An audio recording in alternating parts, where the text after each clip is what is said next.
Kama unaota ndoto hii ya kuibiwa mali au kupoteza pesa, basi leo fahamu maana yake, chanzo na suluhisho la ndoto hii.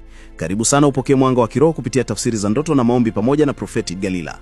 Maana ya ujumbe: kuota umeibiwa mali au kupoteza pesa ni ishara ya hasara za kiroho na kimwili. Hii ndoto mara nyingi ni mpango wa adui wa kukata baraka zako, kuharibu fursa zako na kukufanya ushindwe kuendelea mbele kimaisha, kifedha au kiroho. Chanzo: kwa nini hii inatokea? 1. Mashambulizi ya kiroho ya kuzuia baraka zako za kifedha. 2. Maagano ya kifamilia yanayokata mafanikio ya kizazi. 3.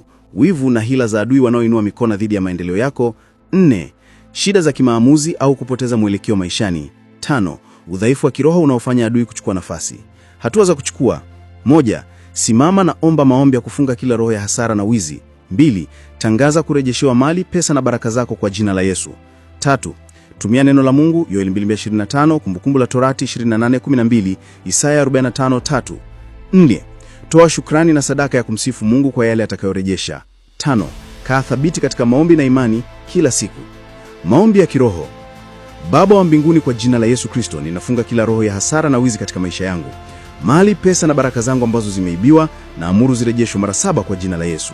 Natangaza kuwa mimi nibarikiwa, nitafanikiwa na hakuna silaha itakayofanyika juu yangu itakayofanikiwa. Amen. Labda umekuwa ukiota ndoto hii mara kwa mara na mpaka sasa hujapata majibu yake. Usibaki kimya. Wasiliana nami kwa msaada wa kiroho, fasiri za ndoto, ushauri wa kiroho na maombi. Pia waweza kujiunga na magrupu yetu. Namba ya WhatsApp ipo kwenye bio. From Prophetic Galila.